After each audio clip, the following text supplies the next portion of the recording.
Olá pessoal, então estou aqui de volta para a segunda exposição do texto de Edgar Morin, O Saber Ver, do livro Para Sair do Século XX,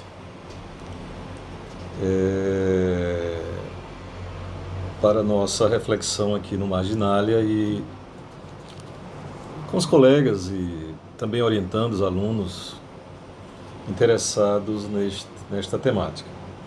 Então, nós paramos na nossa última exposição sobre a questão da miséria informacional.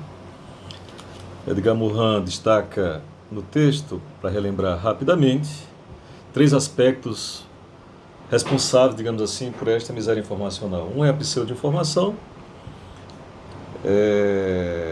que é, na realidade, a mentira como verdade, eu diria a fake news moderna. Morin já em 1981 antecipa a fake news. A subinformação, que é, digamos, a informação associada, digamos, a uma ficção, muito parecida com a pseudo-informação. A diferença é que aqui você esconde, né, zona de silêncio sociológico, segundo Morin. E a superinformação, que é o excesso que abafa a própria informação. Ou seja, na superinformação não podemos meditar sobre os fatos, porque logo são substituídos por outros. Então, para relembrar rapidamente. Então, agora, nessa segunda exposição, eu vou retomar com vocês a problemática da informação e do conhecimento. Portanto, a primeira coisa que Edgar Morin destaca no texto é a virtude da informação. A informação é fundamental para nós pensarmos a dimensão do conhecimento e pensarmos a própria sociedade, né? Em primeiro lugar, qual é a virtude política da informação? É porque uma informação nova, sobretudo num sistema, ela tem a aptidão, diz Morin, de quebrar toda e qualquer racionalização. Quer dizer, uma informação nova num sistema pode transformar, pode inclusive destruir o sistema coerente antes estabelecido. Portanto, a virtude da informação para Morin é aquela de ter uma aptidão, digamos, nata, né, para destruir a racionalização de um sistema. E ao destruir, obviamente, esse sistema racionalizado, quer dizer, fechado, a sua grande virtude é criar uma racionalidade nova. Portanto, um novo sistema que integra a informação. Então, repetindo, a aptidão da informação é destruir a racionalização, quer dizer, trazer uma informação nova para o sistema fechado, ou um sistema coerente de ideias que pretende começar a encerrar-se em si mesmo. E construir uma racionalidade nova, portanto, um sistema novo de informação, portanto, em tese, mais aberto a novas informações. Resumindo, em Morin, portanto, diz ele, a informação é o antídoto para a tendência natural do fechamento da ideologia. Olha como é interessante essa ideia. Quer dizer, por isso que os sistemas ideológicos em geral têm uma obsessão tremenda, né, sistemas políticos, de controle da informação. Porque, óbvio, se uma informação nova pode destruir o sistema, né, e construir uma racionalidade nova a partir dessa nova informação, é óbvio que a ideologia tem que controlar o próprio sistema e, portanto, esse sistema se caracteriza, obviamente, por ser um sistema de ideias que pode controlar, rejeitar ou acolher a informação. É assim que funciona a tendência natural, digamos assim, das ideologias fechadas, né, diante de uma informação nova que age como um antídoto ou como uma aptidão para criar algo novo no sistema ou na ideologia. Portanto, repetindo, como eu coloquei, a informação é o antídoto para a tendência natural do fechamento da ideologia, ou ainda, da teoria se fechar em doutrina, da doutrina se blindar e se proteger por dogmas. Então veja que não é só a informação que pode sustentar um sistema fechado de ideias, né? Para Mohan, a teoria também pode se transformar numa doutrina. E aí é importante fazermos a distinção entre aquilo que é doutrina e aquilo que é da ordem, por exemplo, da teoria ou da ciência, né? Enquanto que a doutrina se redunda em dogma, portanto sempre fechada para uma informação nova, a teoria sempre se coloca a possibilidade de uma refutação. Portanto, está aberta uma nova informação, porque ela opera por um sistema aberto de ideias, né? Ela aceita a desorganização ou o ruído da própria informação.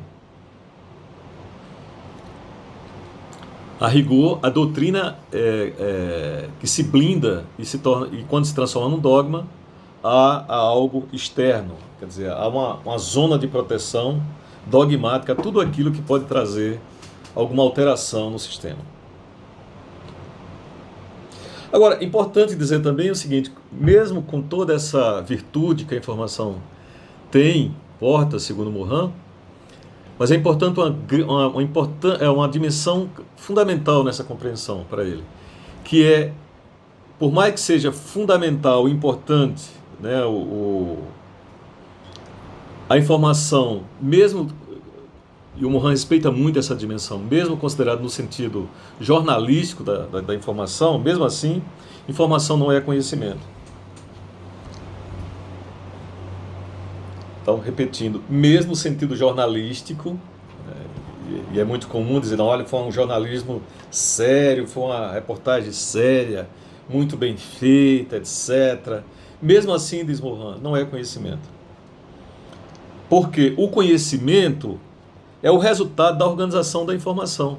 É preciso se colocar a verificação, é óbvio que as informações são verificadas, né, sobretudo diante daqueles jornalistas que são sérios e realizam as confrontações, mas é preciso um outro tempo de verificação, né, para a objetividade, para esta informação se transformar em conhecimento. Não é? Relembrando lá atrás que toda pesquisa significa passar por um processo, né, de verificação, confrontação e reconstrução. Portanto, é desse tempo diferente que o conhecimento tem, que a informação não tem, e muito menos o tempo do jornalista e o tempo do cientista. Essa distinção é fundamental. É obviamente que sem informação não se faz conhecimento. É com a informação que temos, né, que vamos fazer a reconstrução e a verificação de dados e fazemos a seleção e objetivar esta informação numa outra coisa, que é a análise dos dados, portanto em conhecimento, que depois, entrando na cultura, se transforma também em informação novamente. Ora, qual é a dificuldade civilizatória, portanto, diante do fenômeno da informação? Diz Mohan. É que na atualidade nós temos excesso de informação e insuficiência de organização desta informação. Logo, carência de conhecimento. Né? Quer dizer, se temos, na atualidade, excesso de informação e, portanto, insuficiência de organização dessa informação, nós vivenciamos, diante, portanto, dessa miséria informacional, uma carência de conhecimento. Qual é a consequência civilizatória? Diz Mohan, uma crise do pensamento, na medida em que pouco se exercita as atividades que devem comportar o pensamento. São 4 atividades que Edgar Morin destaca indispensáveis para o exercício do pensamento. O primeiro é a distinção, quer dizer, a capacidade que eu tenho de distinguir objetos e meios. Quer dizer, eu vou para uma pesquisa de campo, quando eu me defronto na observação e depois nas informações que eu colho, eu tenho que distinguir aquilo que é específico e singular, né, do meio e aquilo que é objeto da minha análise. Portanto, será um outro objeto, né, por um outro meio de atuação e de análise. Então essa distinção é fundamental. Objeto e meio para o pensamento. Feito isso, há uma segunda atividade no pensamento para Morin, que é a objetivação. O que significa objetivação? É quando eu estou caracterizando o objeto, né, da minha informação. Eu vou, por exemplo, analisar o fenômeno do coronavírus, por exemplo, e eu posso reduzi-lo a um mero acontecimento informacional, superficial, midiático, né? E, portanto, meramente citá-lo e repassá-lo, ou fazer uma análise objetiva e dizer que naquele fenômeno, além de conter aquelas dimensões, digamos, mais superficiais e descritivas, aquilo ali advém de um conhecimento acumulado da biologia, das pesquisas epidemiológicas sobre o fenômeno, por exemplo, das epidemias na história humana. Do ponto de vista da história, o que significou epidemias, não pelo mesmo vírus, mas com vírus de antes, por exemplo, da peste, né, lá na Idade Média, ou a gripe espanhola no primeiro início do século passado, e agora a coronavírus. Quer dizer, eu começo a objetivar e caracterizar este objeto, coronavírus, a partir de conhecimentos acumulados sobre ele. E aí o objetivo. O corona significa, por exemplo, ele é um Covid-19, porque é um tipo de vírus diferente de outros 18 que nós aprendemos a pesquisar e descobrimos nos laboratórios. Percebe? É óbvio que dessa caracterização há uma terceira atividade fundamental no pensamento, que é a análise.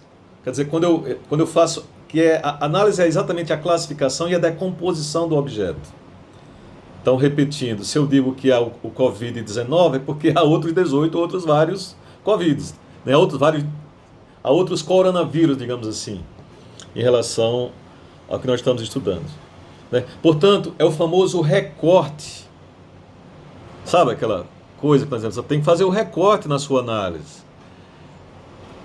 Bom, sobre a história do coronavírus, do que você quer pegar para explicar? Aí eu posso dizer, bom, eu quero, por exemplo, analisar do ponto de vista da estética, da arte, por exemplo, como é que as pessoas estão reagindo a esse fenômeno. E vou lá entrevistar, por exemplo, membros do Marginalia na experiência da leitura da peste.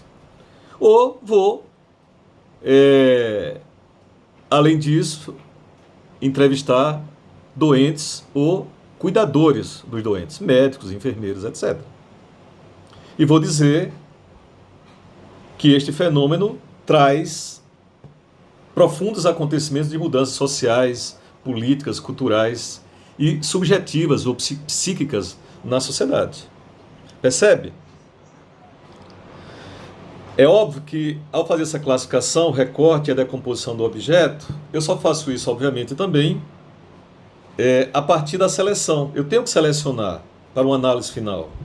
Como eu disse, no recorte, se eu faço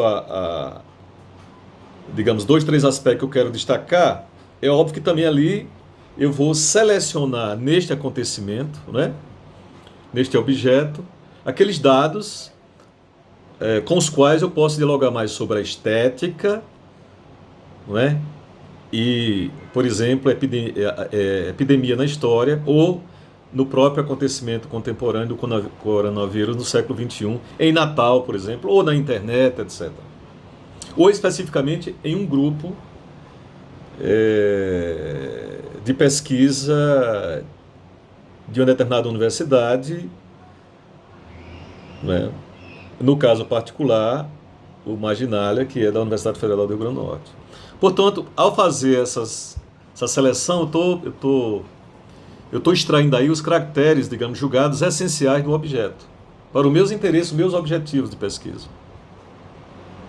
Ora, mas além disso, dessas 4 atividades fundamentais para o pensamento, diz Edgar Morin, é necessário também fazermos uma grande diferença entre comunicação, informação, conhecimento e compreensão. Esta é a outra passagem da minha exposição que eu pediria, digamos assim, um pouco de serendipidade, né, para nós exercitarmos aqui. Em primeiro lugar, Morin diz que a questão da comunicação é um problema de civilização. Quer dizer, o desafio da comunicação humana é um desafio civilizatório. E, portanto, não adianta só saber o que a mídia faz de nós, a expressão do Morin, mas o que fazemos, por exemplo, da mídia. Como é que usamos isso? Quer dizer, mais do que compreender a manipulação que os meios, né, os mídias em geral fazem quando produzem a miséria informacional, mais importante do que isso é estudar a relação, por exemplo, da mídia com os nossos imaginários, por exemplo. Pensemos agora o que é que significa nesse excesso de informação ou em pseudo-informações sobre o coronavírus, qual é o imaginário, por exemplo, do medo diante, por exemplo, do coronavírus. Mobiliza, por exemplo, reservas, eu acho, civilizatórias lá de trás, como, por exemplo, o imaginário da peste ou das grandes mortandades coletivas, né, na sociedade. Como foi, por exemplo, a peste negra na sociedade ou a gripe espanhola. E é nesse sentido que a complexidade da comunicação para Morin enfrenta o problema ético da compreensão. Portanto, toda vez, diz Morin, que falarmos que estamos na sociedade da informação, na sociedade da comunicação, na sociedade do conhecimento, diz Morin, refuto tudo isso, porque estamos em sociedade da informação, da comunicação e do conhecimento. Não vamos fazer mais essa separação, digamos, muito comum nas análises de alguns estudiosos.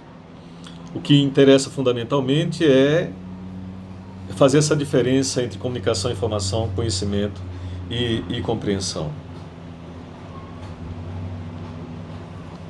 O conhecimento, definindo primeiramente, né, é aquilo que nós já acabamos de definir. É aquilo que permite situar a informação, quer dizer, contextualizá-la e globalizá-la, isto é, inseri-la num conjunto mais geral, por exemplo, da sociedade. Conhecer, portanto, é ser capaz de distinguir, por exemplo, o objeto do meio, capaz de realizar aquelas 4 atividades mencionadas por mim anteriormente. Agora, obviamente que, além de distinguir, o fundamental é ter a capacidade, que depois de distinguir, relacioná-los. Né? Distinguir aquilo que nós vamos pesquisar, queremos conhecer, é fundamental. Mas mais importante também ainda é que, ao distinguir, é como nós processamos a relação, as religações entre aquilo que a gente distinguiu. Porque não há objetos separados quando vamos analisar a sociedade. Né? E por isso que o conhecimento é muito importante para distinguir, mas mais importante ainda é para relacionar.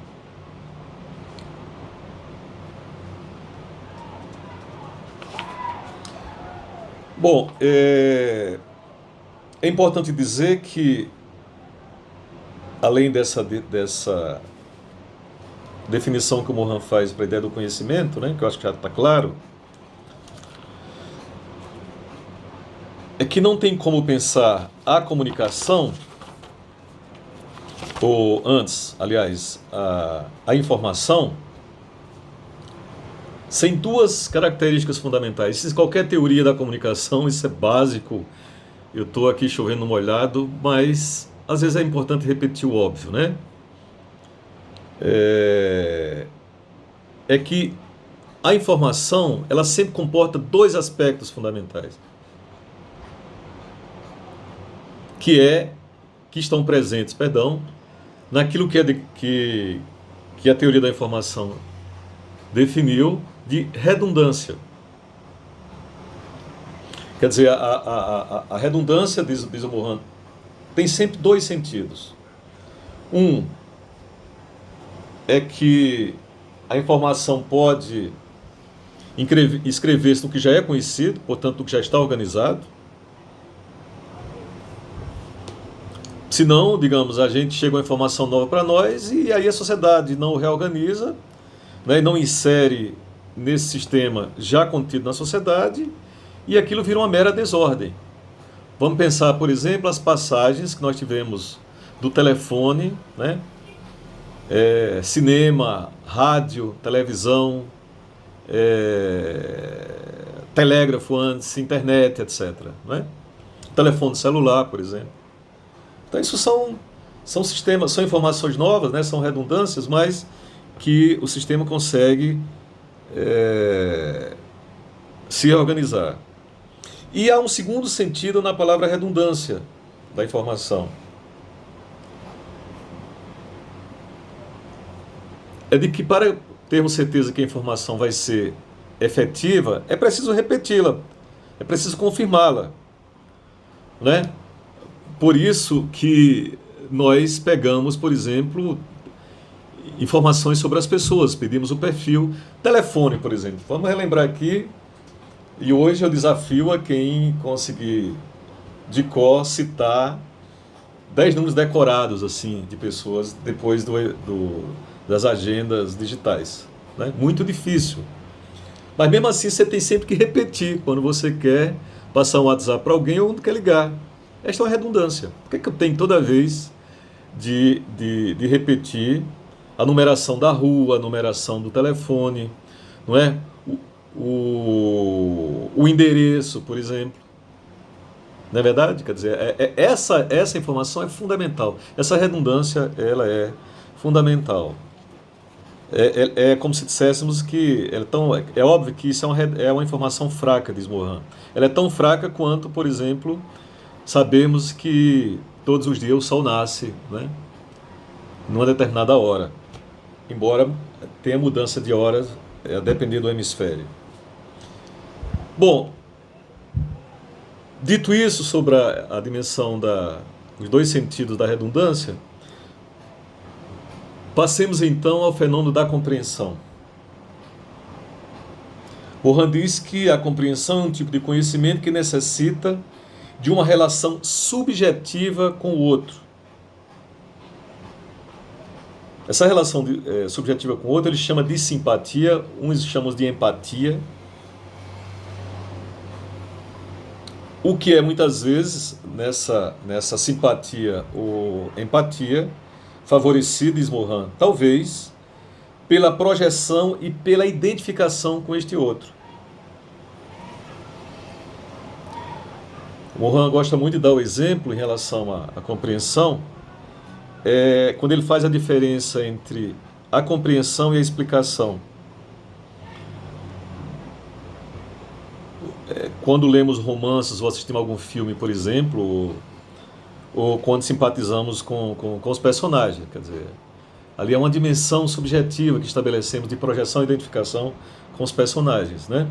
Pensa, por exemplo, nos personagens míticos, imaginários da nossa infância, quer seja nas cartilhas, quer seja nos livros infanto-juvenis, não é? Quer seja nos heróis em quadrinhos das HQs. Pensa, por exemplo, o imaginário do Homem-Aranha, ou do Super-Homem, ou da Mulher Maravilha, né? Ou mesmo da Rebordosa, para uma determinada tribo alternativa da sociedade. Me refiro ao desenho do Angeli, na revista Cacete e Planeta.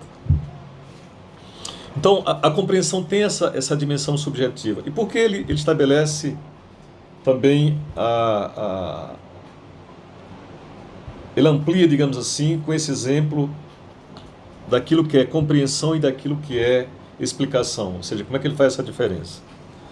Ora, enquanto a compreensão, repetindo, exige uma dimensão subjetiva, porque tem que estabelecer uma projeção e identificação com os personagens, por exemplo. A explicação caracteriza por uma objetividade, portanto, por uma causalidade determinada. O exemplo que ele também adora dar é, por exemplo, diante do choro. Como nós reagimos diante do choro. Mohan diz, na compreensão, nós podemos dizer, olha, aquele choro pode ser por uma dor de um ente querido, da perda de um ente querido, ou a perda de um grande amor, né? Ou por uma emoção diante de uma peça teatral, ou de um filme, de um romance. Esta é a dimensão do choro, né? Uma compreensão subjetiva. A outra, diz Mohan, é a dimensão da explicação. Eu posso gerar uma explicação fundamentalmente pela causalidade determinada do fenômeno do choro. Por exemplo, se eu pego as moléculas, né, das lágrimas e levo no laboratório e vou decompor aquilo como elemento químico das lágrimas. Isto é uma objetividade da lágrima. Mohan diz, óbvio que isto é real também. Isso é um exercício que fazemos, né, para compreender o objeto lágrima. Mas certamente não. Com toda certeza, nessa decomposição do laboratório, jamais saberíamos, experimentaríamos a subjetividade da dor daquele que perdeu o ente querido, ou perdeu um grande amor, ou se emocionou diante de uma grande obra de arte. Percebe? Quer dizer, é essa distinção que é fundamental. Por isso que a compreensão, ela é importante quando nós vamos analisar a sociedade. E nesse sentido, para compreendermos, não basta só o fenômeno da comunicação. É óbvio que a compreensão pode ser afetada pela comunicação, é óbvio, seja tecnicamente, né, como eu falei aqui agora, pelo telefone, pela digitalização da vida, por exemplo, a esfera digital, seja, por exemplo, pelo código, o domínio do código da língua. Imagina o que seria uma exposição como essa em mandarim, né, onde nem eu saberia fazer, nem vocês certamente dominariam. Então ela seria impossível, né, do ponto de vista da compreensão do que eu quero distinguir. É óbvio que isso, às vezes, não dominar o código, por exemplo, do idioma, compromete trocas civilizatórias, né? Mas não é só isso que determina, obviamente. Essas são, Mohan diz, condições de base, obviamente. Mas é preciso dizer que a compreensão existe e aconteça, pois a comunicação por si só mesma não pode criá-la. A compreensão, portanto, não é essencialmente um problema de meios, mas de fins. E por que é um problema de fins? É um problema ético. Porque é um problema que questiona o aspecto subjetivo e profundo das pessoas. Nesse sentido, diz Mohan, é um problema filosófico. Ora, se a compreensão não é essencialmente um problema de meios, mas de fins, né? A gente está voltado para um problema que questiona o aspecto subjetivo do sujeito, né, ou das pessoas, e, portanto, é um problema filosófico. E por quê? Porque ele se é um problema filosófico, significa dizer que ele também é um problema ontológico. Quer dizer, nós temos de nos perguntar o que é o ser. Quem eu sou diante do fenômeno? De onde venho, né? Ou, para exercitar a máxima kantiana, do que posso saber diante do fenômeno, por exemplo, coronavírus? O que devo saber sobre isso? O que me é permitido esperar do ponto de vista ético, civilizatório, diante da compreensão desse fenômeno como sujeito da investigação, ou como filósofo, como cientista, ou também como jornalista. Então, a compreensão remete a essa dimensão mais ontológica do fenômeno do sujeito ou do ser, mas também no problema ontológico da própria comunicação.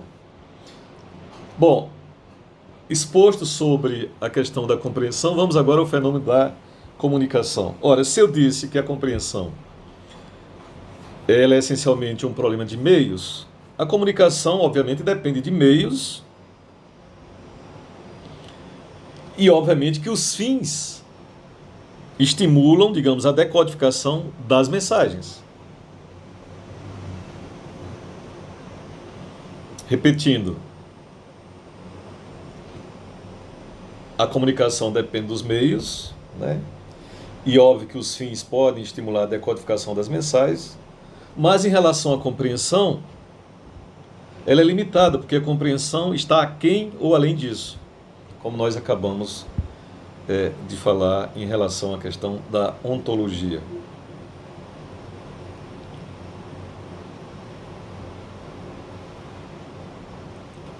Mas é óbvio que a comunicação, diz Mohan, ela pode vir pela compaixão, por exemplo. Ela pode vir pela simpatia de um amor. Na comunicação também, assim como na compreensão, existe ou estão presentes as dimensões do afeto, né? Para citar Mohan textualmente, portanto, diante do fenômeno da comunicação, diz ele, fala-se muito em comunicação e na hegemonia da mídia em nossa época.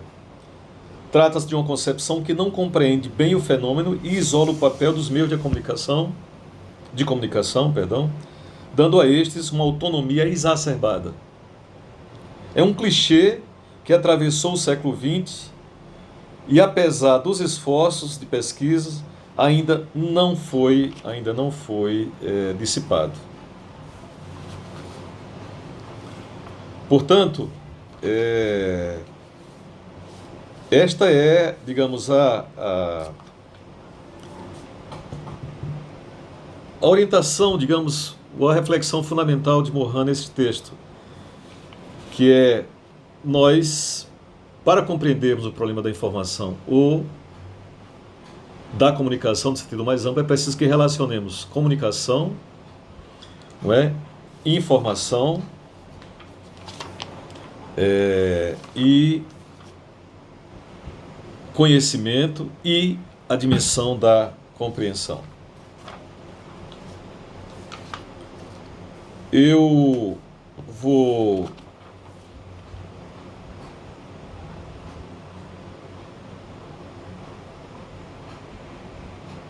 resumir, portanto, para caminhar para o final da exposição, mas é óbvio que vocês podem ampliar a leitura de vocês com outros exemplos, né?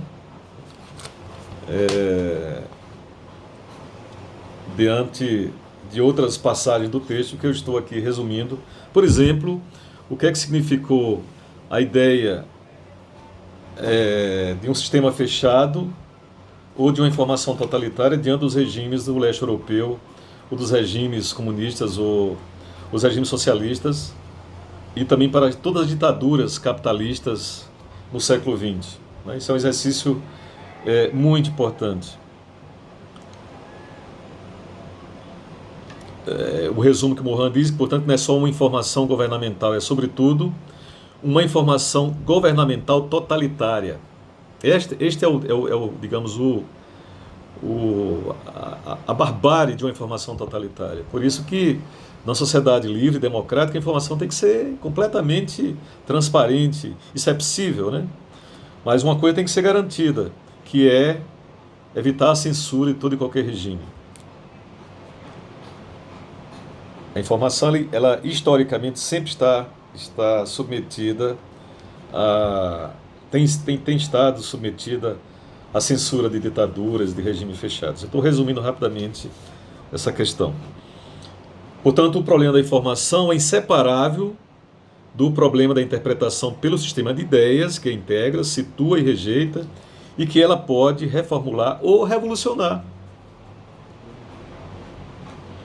O problema está na página 57 do texto. O problema da informação, portanto, obriga-nos a remontar quem e além da verificação das informações. Mergulha-nos nos problemas complexos da estrutura mental, das crenças, das ideologias,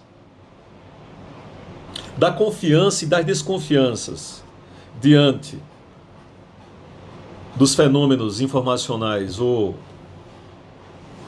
outro que se apresente diante de nós, dos problemas da organização dos mídias e da organização da própria sociedade.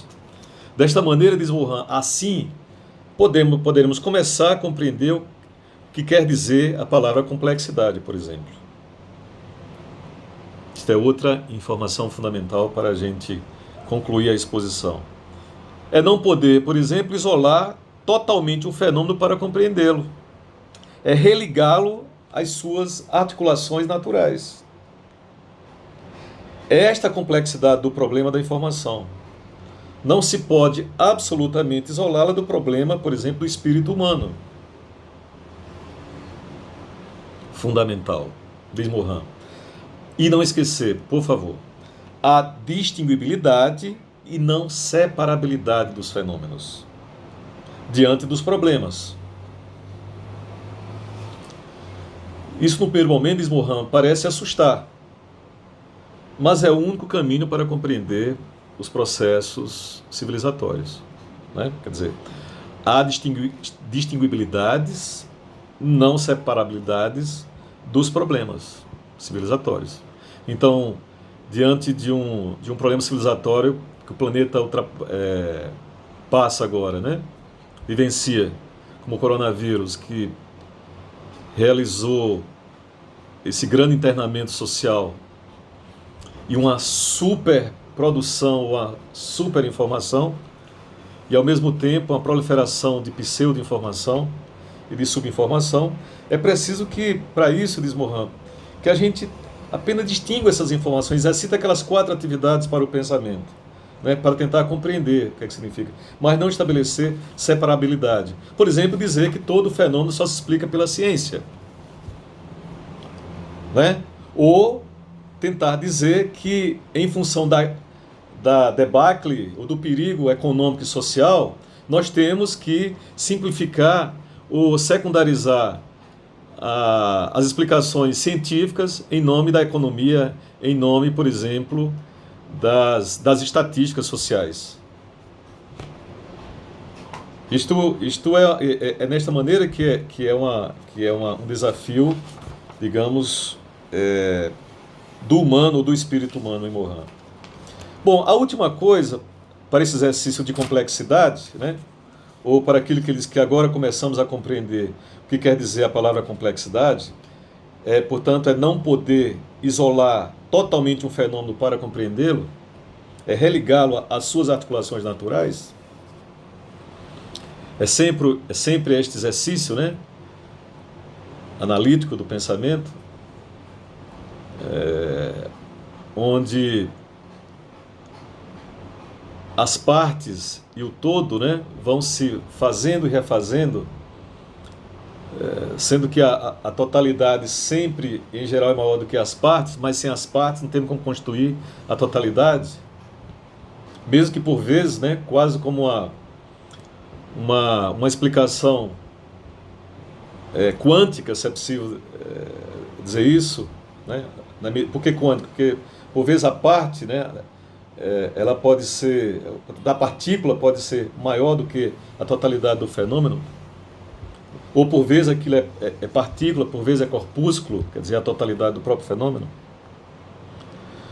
Mas é importante não isolar os fenômenos da totalidade social, mesmo quando eu quero fazer uma informação diante daquele fenômeno.